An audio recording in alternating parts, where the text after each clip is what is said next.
మహిళల విషయంలో, విద్యార్థుల విషయంలో మీరు మొన్న చూశారు. విద్య పట్ల ఈ ప్రభుత్వం యొక్క చిత్తశుద్ధి ఏంటో. అమ్మ ఆదర్శ పాఠశాలల ద్వారా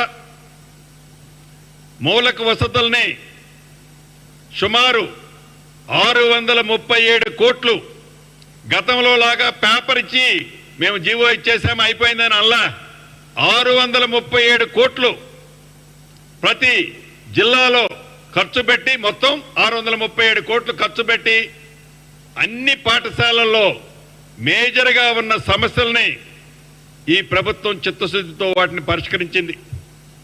మొన్న అసెంబ్లీ సాక్షిగా గౌరవ ముఖ్యమంత్రి గారు చెప్పారు,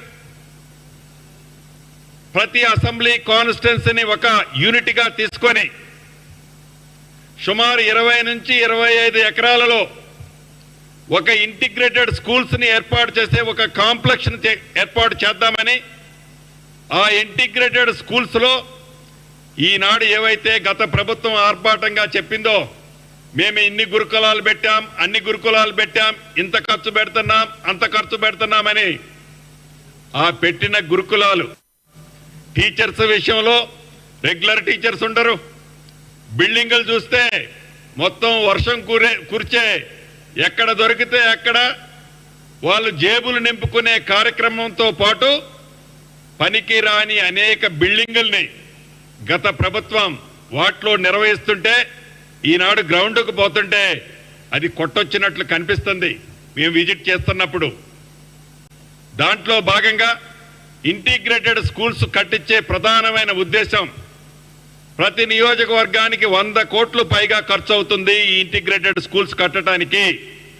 అయినా విద్య పట్ల, వైద్యం పట్ల ఈ ప్రభుత్వం పెద్దపీట వేసింది. ఏసీ ఆల్ కమ్యూనిటీకి సంబంధించిన రెసిడెన్షియల్ స్కూల్స్ కానీ, కాలేజీలు కానీ, హాస్టల్స్ కానీ ఒకే పేజీలో, అంటే ఒకే ప్లాట్ఫామ్ మీద ఉండే విధంగా ఈ ప్రభుత్వం ఇంటిగ్రేటెడ్ స్కూల్స్ కూడా కట్టించబోతుంది. ఈ ప్రభుత్వం ఇంత చిత్తశుద్ధితో ఉంటే, ఈ ప్రభుత్వం ఇంత నిజాయితీగా పనిచేస్తుంటే, ఈ ప్రభుత్వం గత ప్రభుత్వం చేసిన ఈ ధ్వంసాన్ని అంతటినీ సరిదిద్దుతూ అభివృద్ధిని, సంక్షేమాన్ని ఎక్కడా తగ్గకుండా 2 కళ్ళలా నడుపుకుంటూ పోతుంటే, ప్రభుత్వం వచ్చి 8 నెలలు పూర్తయితే అప్పుడే మా మీద నిందలు, అపనిందలు, అనేక రకమైన హేళనలు, అనేక రకమైన భాష. అంటే ఈ ప్రభుత్వం యొక్క పనితీరుని ఏది జీర్ణించుకోలేక ఈ ప్రభుత్వం మీద ఏ రకంగా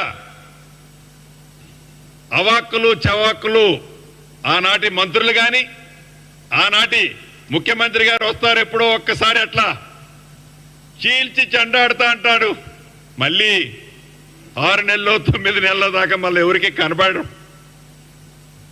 మీరు ప్రత్యక్షంగా ఈనాడు చూస్తున్నారు మీడియా మిత్రులే. ఎప్పటి నుంచో మీ సమస్య ఉంది, ఇళ్ల స్థలాల సమస్య.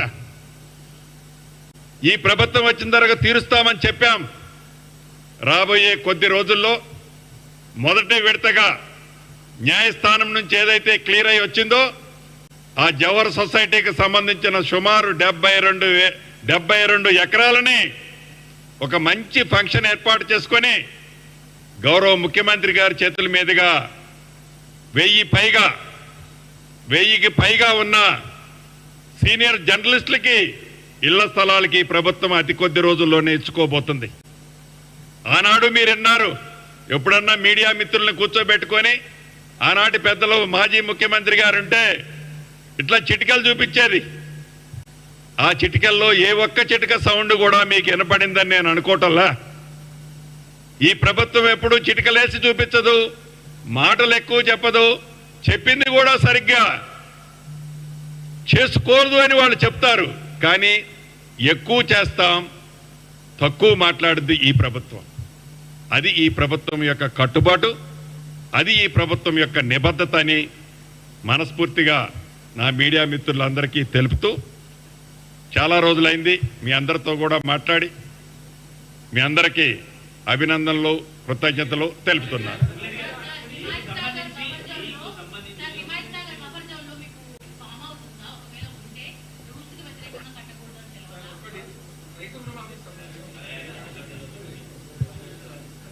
ఎస్ ఎస్ ఏదైతే నా సోదరిమని అడిగినట్లు గత 10-15 రోజుల నుంచి చూస్తున్నాను. అనేక అవాక్కులు చవాక్కులు, అసందర్భంగా అనేక వాదనలు, ఆ మీడియాకి సంబంధించిన తొత్తులు, ఆ మాజీలకు సంబంధించిన కొన్ని వ్యవస్థలు నా మీద బురద చల్లే ప్రయత్నం చేస్తున్నారు. తప్పకుండా మా సోదరి మీద అడిగింది మీ అందరి మనసులో కూడా కొంతమంది అడగాలని ఉన్నా అడగలేకపోయి ఉండొచ్చు. క్లారిఫై చేయాల్సిన బాధ్యత నా మీద ఉంది.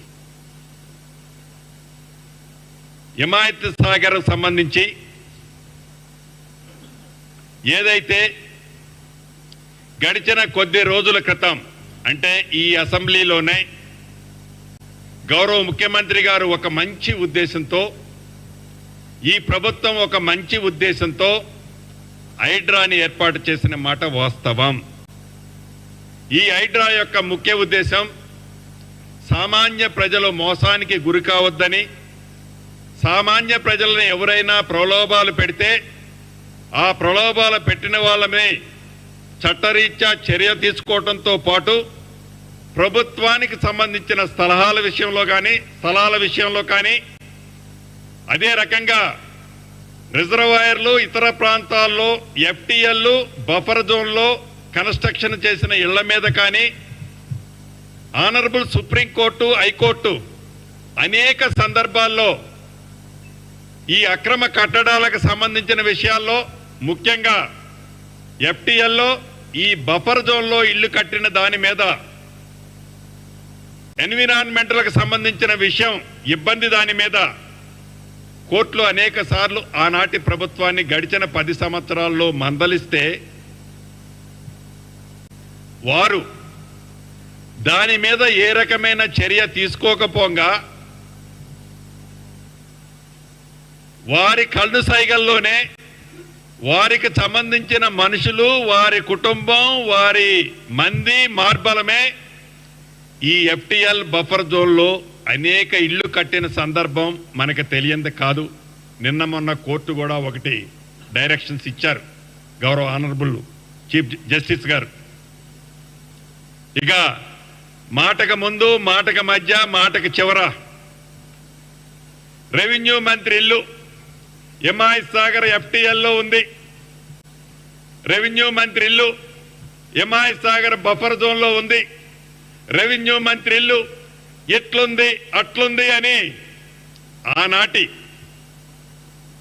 ఎంఐయుడి మినిస్టర్ గారు, వారి తొత్తులు ఇతరత్రా మాట్లాడుతున్నారు. నేను ఈ వేదిక ద్వారా ఒకటే ఛాలెంజ్ ఇస్తున్నాను. మీరు ఎంఐయుడి మినిస్టర్గా సుమారు 6-7 సంవత్సరాలు పనిచేశారు. మీ బావ హరీష్ రావు గారు ఇరిగేషన్ మంత్రిగా 5 సంవత్సరాలు పైచిలకు పనిచేశారు. ఈ వేదిక మీద నుంచి హైడ్రా అధికారి రంగనాథ్ గారిని ఆదేశిస్తున్నాను. ఈ ఇద్దరు మాజీ మంత్రులు, అంటే ఒకరు ఇరిగేషన్ శాఖ మంత్రివర్యులు, రెండో వారిలో ఎంఐయుడి మంత్రివారు, వీరికి డబ్బాలు కొట్టే కొన్ని యూట్యూబులు, వారికి సంబంధించిన సంస్థలు, వ్యవస్థలు, మీరు ఎంతమంది వస్తున్నారో అంతమందిని ఎంట పెట్టుకొని, రంగనాథ్ గారు నేను ఇక్కడి నుంచి మిమ్మల్ని ఆదేశిస్తున్నాను, రేపు వెళ్తారా ఎల్లుండి వెళ్తారా, వాళ్ళనే ఒక కొత్త